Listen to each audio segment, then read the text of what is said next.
Let's know about Andrew Marvell. Andrew Marvell is an English metaphysical poet, a satirist, and also a politician. He was there between 1621 and 1678, and he was very closely associated to Milton. And he was also an associate of Milton in the office of Latin Secretary in Cromwell's Protectorate in the office. Marvell's poem was the first important criticism of Paradise Lost. Therefore, it is considered very significant.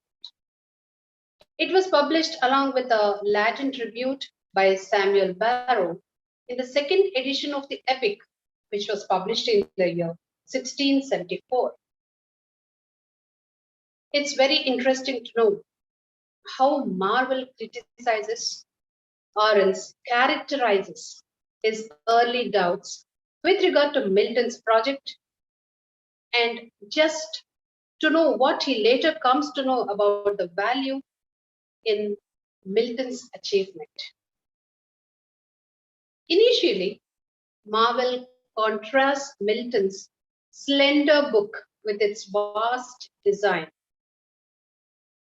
There is Christian topic of salvation, history related to salvation, and its comic scope of infinite time and space. He fears that Milton will disfigure or else will not be able to tune or else the sacred truths by expressing them through the devices of writing an epic poem. It can be an epic poem, it can be a pagan related to Christian mythology or non-biblical art form. And here, Marvell deals bluntly with Milton's blindness. He mentions it in the very first line and also between 9 and 10 lines in the poem, and also between 43 and 43, the lines 43 and 43. Milton had become blind at least 14 years prior to the first publication of Paradise Lost in the year 1667. Marvell assumes that Milton's blindness may have had something to do with his choice of biblical argument or something related to biblical subject. We get tentatively to come to know that he questions Milton's intent comparison. What is there in Milton so special, the significant characteristics? Intent comparing Milton's motives in writing, that to an epic work like Paradise Lost. So he compares this work to those of biblical Samson who sought to take revenge on his side. Marvell begins to reflect on his experience of reading, and that too, he grows less severe. He favors the poet's work, that is Milton's Paradise Lost, but he fears that Milton will not succeed. It's the inherent difficulty of the subject matter. Milton's poem concerns truth beyond physical nature and beyond human comprehension. For example, the epic work of Milton leaves his readers in a confusion, perplexed with matters of thought and faith. It also contains the doctrines or else the philosophy that involves the paradoxes and simplicities. Apart from that, Marvell associates Milton's epic to the contemporary literary scene. He imagines that someone less skillful will imitate Milton's poem by writing a play that is based on Milton's works. He appears to refer to John Dryden here, who had at that time, then recently, written a dramatic verse of Paradise Lost in rhymed verse that was given a title named The State of Innocence and the Fall of Man, which is similar to Paradise Lost. So Andrew Marvell is comparing Milton's Paradise Lost to that of John Dryden's work. In the next paragraph, Marvell unexpectedly addresses Milton directly. He says, talking about with a deep respect and concern, but at the same time sympathy because he has lost his eyesight. Now Marvell realizes that a view of the poem as a whole demonstrates its artistic perfection. Consequently, he also apologizes to Milton for his causelessness. There is no reason why he should do all this. So he is saying sorry, apologizing for his causelessness and causeless doubts, suspicion, unwanted speculations. He believes that Milton's artistic achievement is so great that other writers will have to work within a framework of what Milton has shown in his works. Milton has laid down reference, even though Paradise Lost demonstrates the ignorance, but still it is something taken as a reference, but nothing can be compared to Milton's achievement, the artistic achievement. Now, Marvell begins to praise the majesty. Who is this majesty? Majesty is none other here than Milton. The majesty, the greatness of Milton's poem, which actually draws the devout and deterring the profane. You will find these words in the lyrics. He believes that Milton's handling of religious truths is within the medium of a pagan epic, and it leaves all the truths as well as Milton himself inviolate. Moreover, Milton's sustained elevation of style and his ability to handle large and fearsome truths leaves his readers awestruck, feel wonderful and delighted because he sings, the words he uses are with so much gravity and ease. This is what is the lyrical achievement of Milton in the words of Marvell.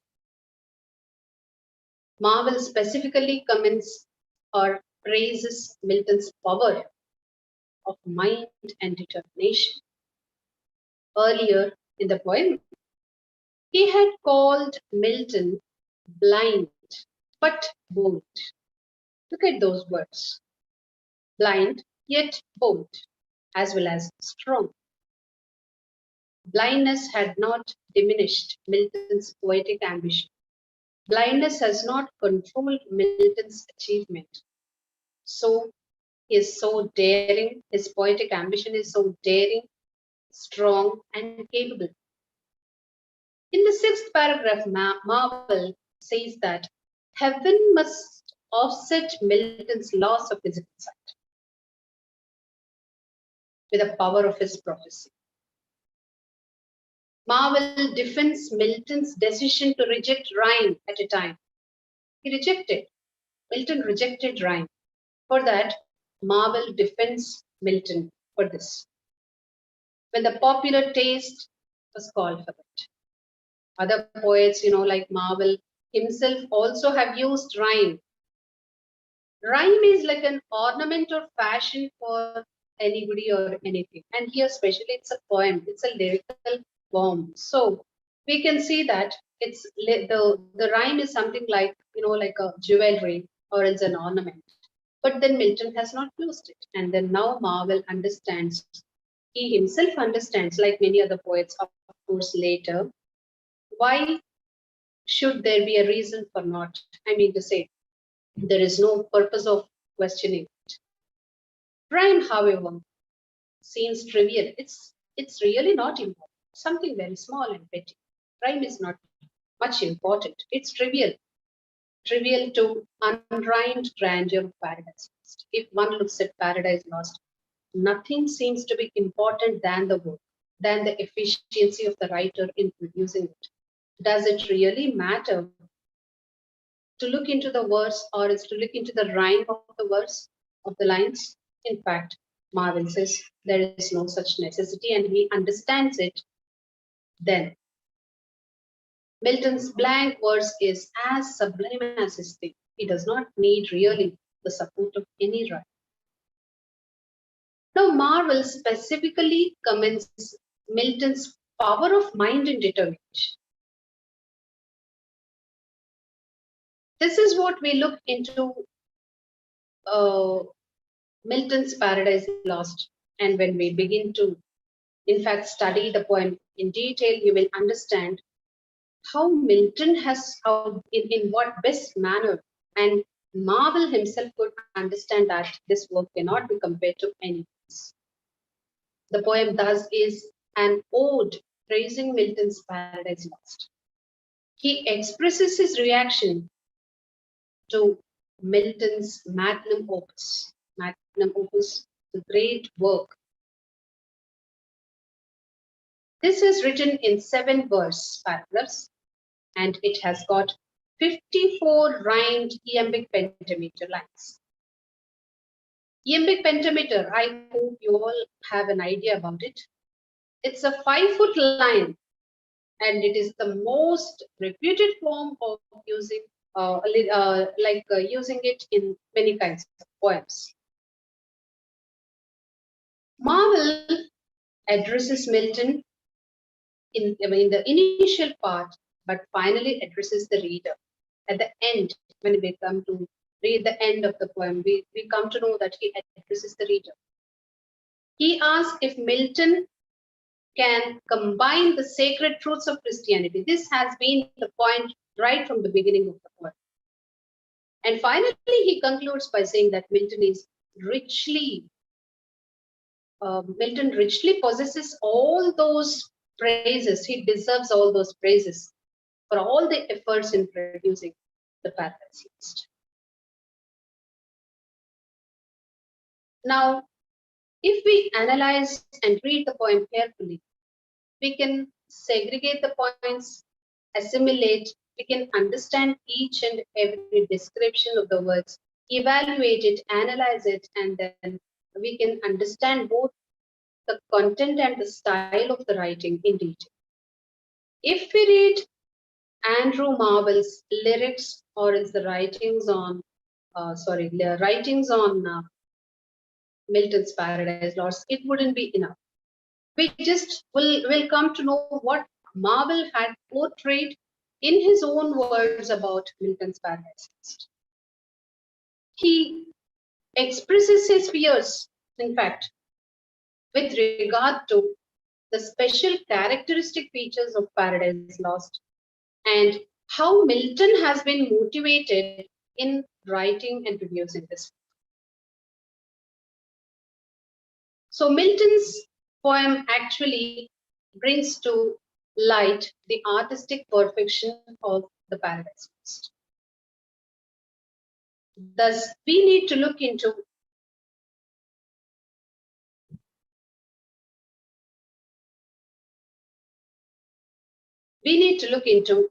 Marvell's work, that is, what he has written on Milton about the artistic perfection of Milton's Paradise Lost. So this is what he brings to light. He brings to light to the reader's mind that finally Milton's work cannot be compared to any other art form. And then the main thing that lies hidden is that he promotes to tell us that verse form can be written in any. So Milton's work here is written in the blank verse, and a reader need not look into whether it's written with any particular rhyme or not. In fact, the work is more important than all. It's trivial, as it says, it's secondary. Rhymed form is secondary to unrhymed form. There is no such requirement. Now, let's move on to the next work, that is Ode on Solitude by Pope. Let's look into trying to know what Alexander Pope is and what his works are. Alexander Pope was there between 1688 and 1744. He is a unique figure during this time, and he is an undisputed master in the field. Which field? Satiric and didactic verse. These are the two prominent features of his writing style. His influence completely dominated the poetry of his age, and he also has brought to light the spirit of the age when he lived in. Pope did not express anything about his belief or the fashion in his poetry. All his works are found to have fallen into three groups: early period, middle period, and the later period. In the first part, which has got the name as pastorals, he wrote his pastorals, and then Windsor Forest, Messiah, Essays of Criticism, Eloise to Eblat, and The Rape of the Lock. In the second part, his translations of Homer are found. And in the third part, the Dunciad and the Epistles, and the later part containing the famous Essays of Man and the Epistle to Dr. Arbuthnot. These are the most important and significant works of Alexander Pope. The 18th century English literature, which is called as Augustan Age, the Neoclassical Age, and also called as the Age of Reason. The term Augustan Age comes from a self-conscious imitation, especially of the writers that belong to this period, that is Augustan period. There are two prominent writers here, Virgil and Horace. By many of the writers, of course, apart from Virgil and Horace, there are several other writers too. The major writers of this age are two more prominent figures, Pope and Dryden in poetry, Jonathan Swift and Joseph Addison in prose. The works of Dryden, Pope, Swift, Addison, and certain other contemporaries exhibit wonderful qualities of both clarity, their style of writing, their decorum, which were actually found in their major critical documents that existed during that period.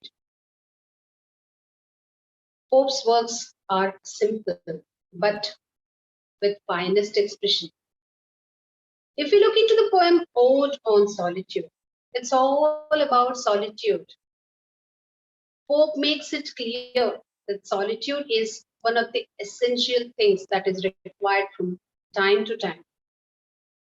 The poem describes an anonymous person, the person who is not known to anybody. And that too, that anonymous person stands as an example for happiness. His deepest desires have been shown as extending for acres of land. That means so vast. Desires are so many. But then he says he is content to live and work. A farmer actually is always blessed. Just like that, he is also blessed. And rather than wishing for more and more, he feels content and satisfied. If we look into the poetic form, you can understand looking at the verse lines or as the structure of the poem. There are 3 lines of 8 syllables each. So these syllables are, like followed. It follows one line of 4 syllables. The rhyming pattern is, that means you find 4 lines in every stanza. And then you have got A, B as the rhyming pattern. If you read the poem in detail, you will come to know that the rhyming pattern is A, B. There is one more title for this poem. It is The Quiet Life. Ode on Solitude also has got another title. It is The Quiet Life. Pope wants to celebrate the goodness of happy life, contentment of happy life, the satisfaction that one derives by enjoying the features of a happy life. If there is satisfaction, if there is self sufficiency, automatically mankind will have the fullest philosophy and understands how a person can live in happiness with peace of mind and satisfaction. Let's look into the summary part. The happy man is always happy. Because of what?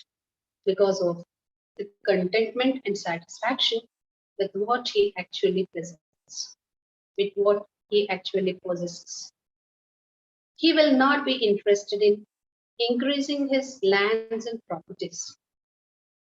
He has certain wishes, desires, and cares, but they are within or boundary the few acres of land which are given to him by his ancestors. His ancestors might earn so much and give them to him, but then a happy man will have a limitation to all this.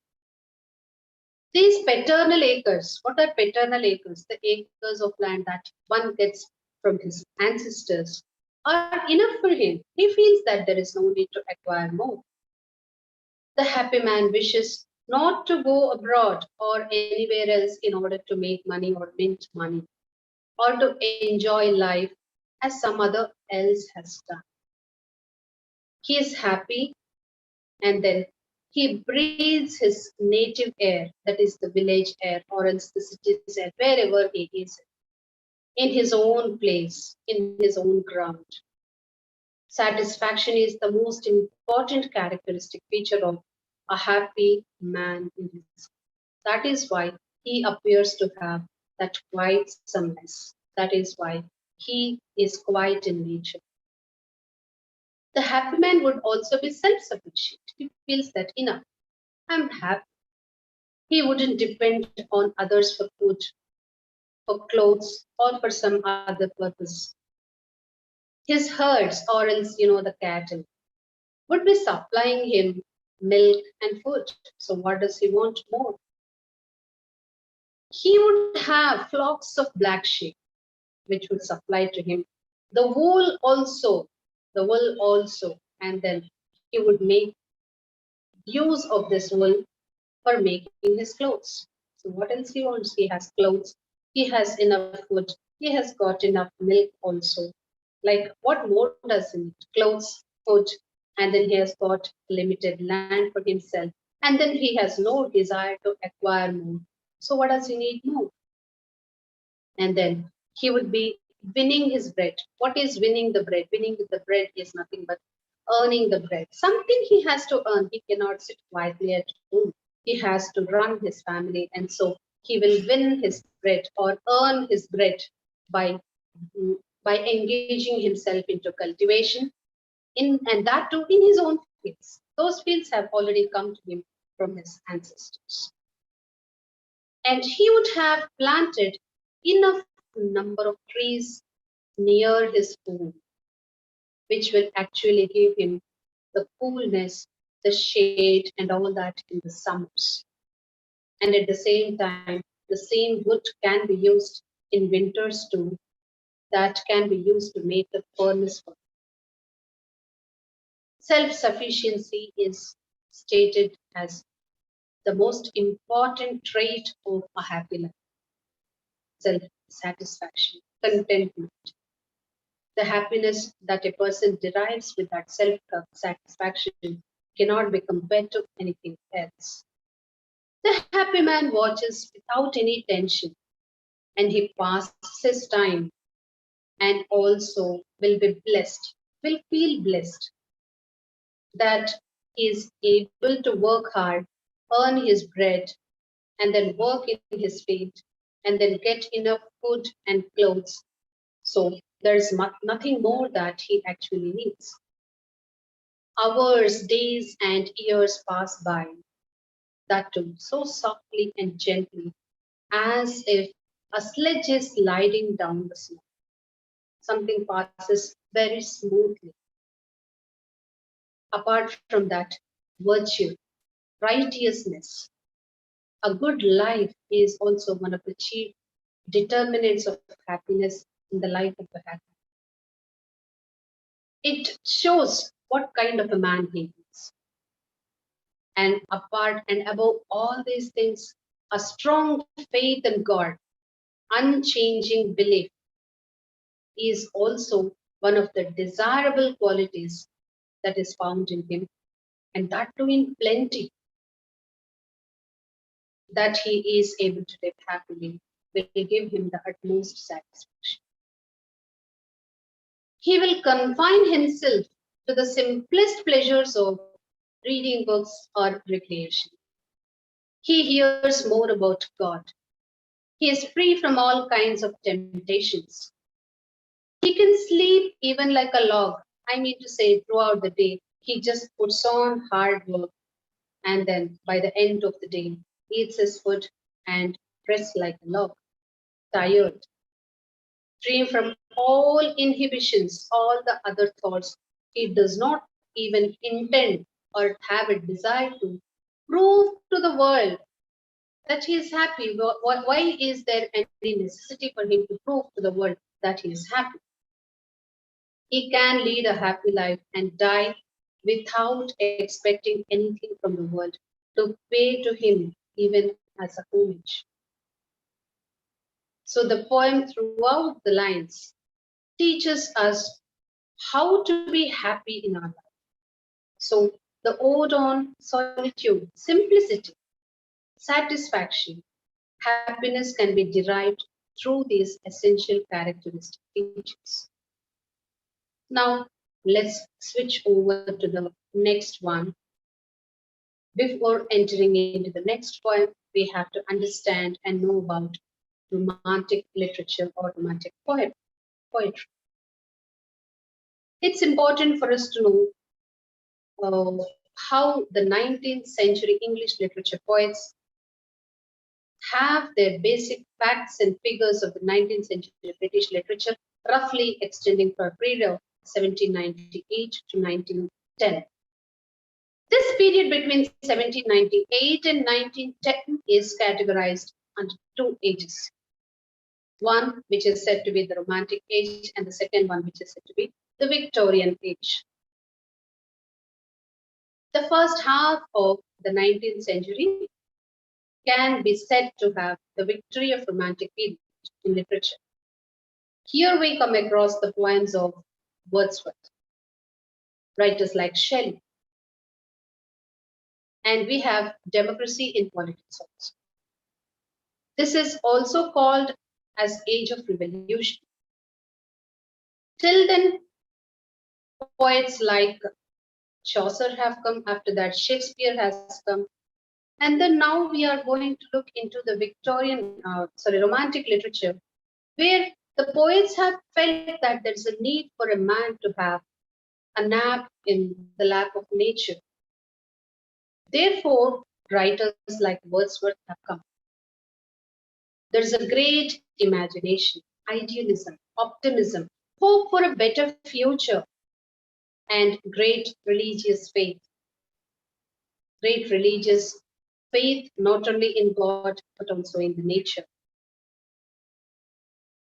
But after this period, as we have already discussed, the second stage, which is said to be the Victorian stage or Victorian age, people have changed. They have been seen moving towards a revolutionary period. There were great changes in literature. Here comes Tennyson's poems. We also would be seeing Charles Darwin's Evolution of Man, the theory of evolution. There have been scientific developments during this period.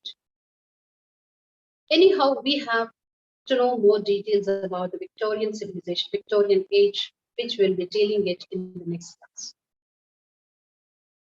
We can understand that the early 19th century was, in fact, driven by the British writers. In the initial stages, there were political disturbances. But then again, there was great spirit of creativity. There were more reflections that could be seen in the poetry, especially in the works of Wordsworth and Shelley and also Keats. These three poets are the nature poets. They were finest British writers that have laid their foundations in the 19th century. Let's look into the Romantic period. The word Romanticism dates back to 1800 and 1850, the period between 1800 and 1850. This period, that is, the term Romanticism, has in fact taken its birth in Europe. And one can see a great and tremendous development in literature, art, painting, music, poetry. So innumerable works, numerous works have popped up during this period. There was architecture, there was criticism. One will be able to look into the classical works, the great works that have been produced during this period that are related to Romantic era. Writers were highly individualistic in nature. They had high imaginations. Romantic era dates back to 1798, when the first work of Wordsworth, named Lyrical Ballads, had been produced. Lyrical Ballads is a work that is done in combination, that is Wordsworth as well as Coleridge.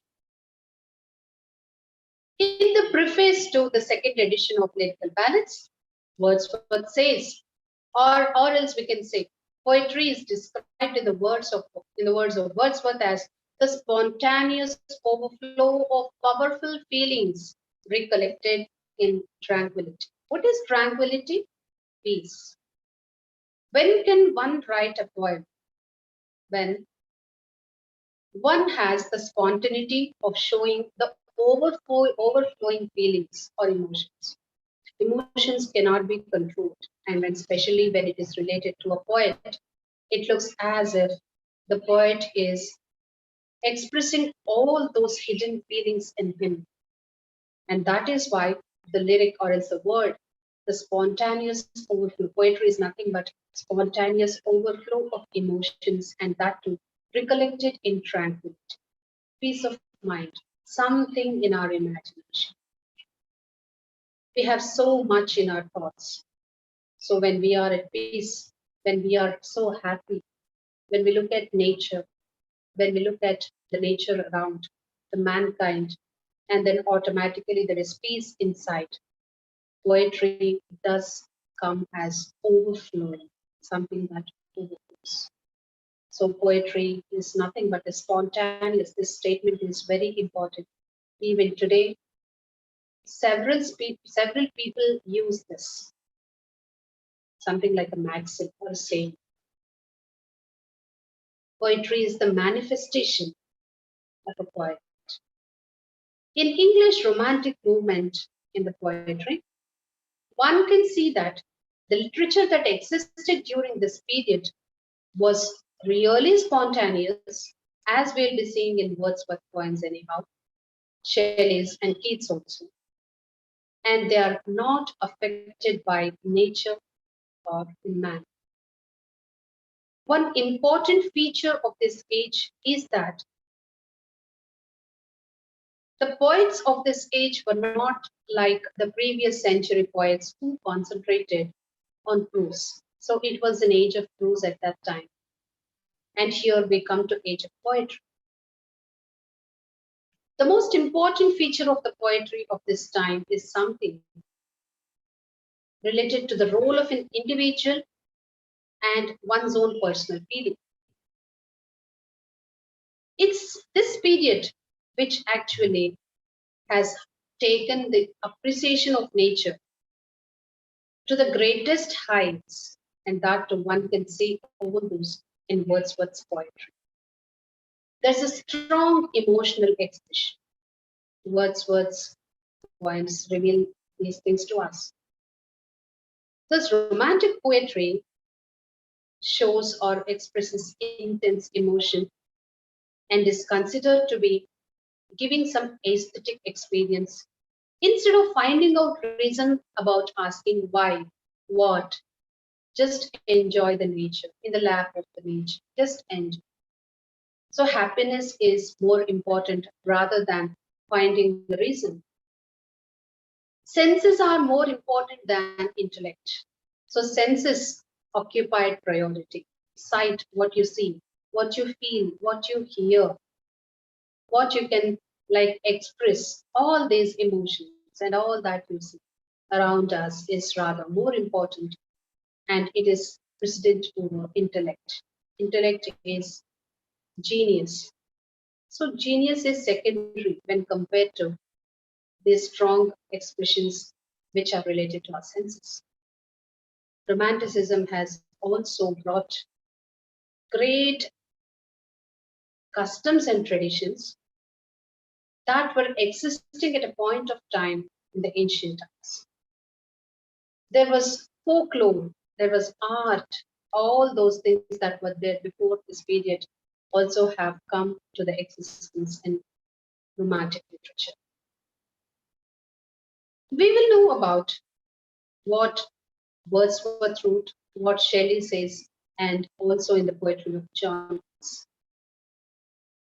We already have come to know, not for the first time, have been reading in the books what Wordsworth's poetry is.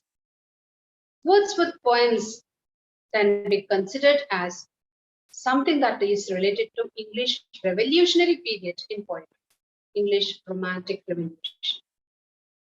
He wrote specifically on nature. It's not just as if we are seeing images in front of us, but then we can feel those images as if really we are in the land of nature.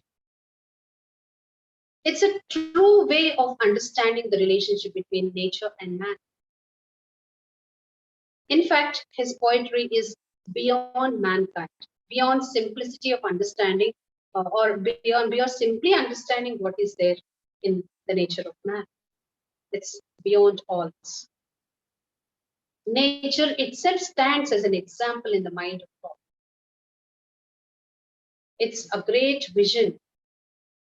It's a great vision in his thoughts that is, in fact, rooted or is found as a strong belief in pantheism.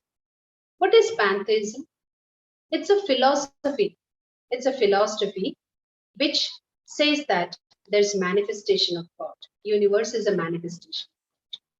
Universe is nothing but a form of God. Nature is nothing but a form of God. So that doctrine or philosophy is said to be pantheism. Shelley also is a keen believer of pantheism. In Shelley's case, it looked as if he is more closer in understanding this doctrine of pantheism when compared to Wordsworth. Wordsworth is more inclined towards Christian beliefs. Let's know about Wordsworth. Wordsworth was born in the year 1770 in Cockermouth, Cumberland, England. He lost his mother when he was around 8 years old. And then when he was 6 years, after 6 years of losing his mother, he lost his father also. His relatives have taken care of him. He was sent to school at Oxford, and that area is a very beautiful lake region. He started turning his thoughts towards nature. Instead of looking merely into the books, he looked into the nature for education. He was attracted by the nature, the flowers, the stars, and the hills. And thus he began writing poetry at Oxford. As discussed already, the first publication of lyrical ballads in the year 1798, which was written along with Coleridge. This book stands as a finest example to show that this is the beginning of the romantic revival, reviving, coming to life again. The lyrical ballads also has its speciality with respect to the language and the themes of there is simple line, I mean to say there is simplicity in the lyrics, the words that he uses, but yet one can find deep human feelings, the emotions of ordinary people like us. We can understand as if we can look at those lines and then we can understand that these probably are our own emotions and feelings. So simple they are. They are phrased in our own language. Many of the works that are written by Wordsworth are so simple to understand. But then we need to know how deeper they are when we analyze this. Of course, analysis part is different, but then when we look at the lyrics of the poem, we can understand them instantly. Such is the poem named The Solitary Reaper, which is there in our syllabus. The poem Solitary Reaper is said to be based on Wordsworth's experience when he was with his friend Thomas Wilkinson. This fact in this has been described in a book called Wilkinson's Tours of the British Mountains. Let's look what the Solitary Reaper talks about. The poet has gone to a highland. Everything looks so beautiful around. And the poet saw that there's a young girl who was singing a song. She is there in the fields. She was reaping the crop and she is cutting the crop and then binding them into a sheaf. She was also singing a song, but then it is a melancholic song. It's depicting some sadness. The sound of the song was in fact echoing the whole valley. He hears this wherever he goes. It could be heard even beyond the valley.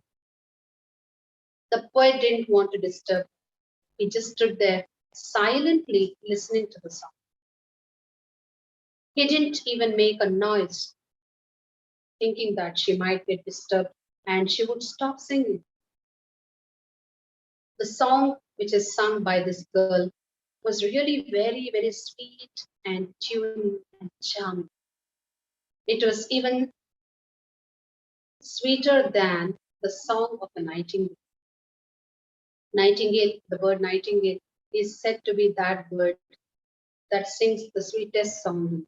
But then he says, the song of this girl is sweeter than that of nightingale.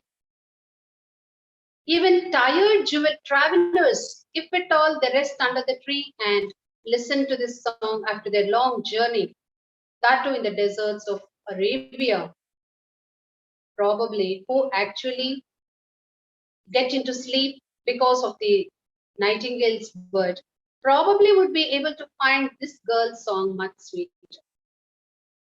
These songs provide them comfort, happiness. For the tired people, this song automatically gives some sleep. He says probably Nightingale could not have sung more sweetly than the Solitary Reaper's song. Solitary, single.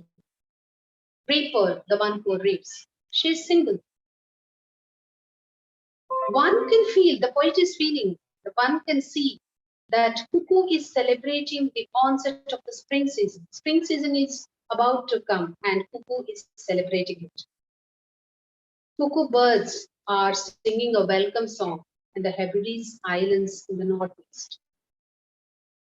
They welcome the sailors. They break the silence of the sea. The sea has the ships that is carrying the sailors back to their places. So the spring season is to come. Their songs are very sweet. For the poet, the song of the Solitary Reaper is appearing more sweeter than the songs of the cuckoo birds. The Solitary Reaper was a highland. She was standing and doing all this on a highland. Highland is a place in Scotland. So she belongs to that Scotland. She was singing in a hilly dialect. Dialect is a language. She was singing the song in that language which is used by the people of that place. The poet couldn't understand a bit of it. What she was singing, the poet couldn't understand. There was no one around to assist him, to make him understand what she was singing. But he began to make guesses, several guesses.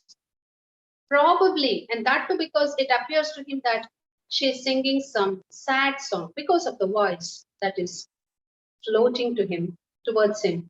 He assumes that she must be singing some old sorrowful thing that might be belonging to her past, or else probably that might be related to a battle that was there, that was fought some time back. Probably some unusual and unpleasant things must have happened in her life, or else in the day-to-day lives of people, and she must be thinking about them. It might also be about some natural pain or else the suffering of people that might have been occurring. The poet could not understand anything what she was saying. But whatever she was thinking, whatever she was singing, it affected him very deeply. It touched his heart. Like her work, like her song, it appeared to the poet that the song is endless. It's going on and on. They saw her singing and at the same time reaping in the field. He listened to it, stood there quietly for a long time, and then he climbed up the hill. He carried along with him, while he crossed that valley, the music in his heart, the song that he has been listening to for all the time standing there. He carried the music along with him, and then he could no longer hear it. If we look into the rhyme pattern of the poem, it is A B A B C C D D. In the first and the last stanzas, actually like A B A B, it shows that this is a particular rhyme pattern. But then C C D D, this is something else. They don't match. While the other stanzas do. Look into the very first line of the poem. Behold her, single in the field, yon solitary highland lass. It's a land, highland land, which is there in Scotland. The poet is referring to that young girl who is reaping and at the same time singing by herself. The poet wants to stop there and listen to her song, but then he thought she might see him and she might get disturbed. The young girl is cutting the grain, singing a song, but then as repeated once again, it's a melancholic song. It's a song that is exhibiting sadness. So finally, the poet is telling us that he has taken along with him the treasure of the music. All that he has been hearing so far, he carried them in his heart and he crossed that area, but the song doesn't go away from his heart. It is treasured inside his heart. It is so melodious that he finds it even more sweeter than the song of the nightingale. So this is all for today's class. I hope the lessons are clear. So we'll be meeting tomorrow. We'll look anyhow. We'll look more into the collection of the poems that are there in the syllabus.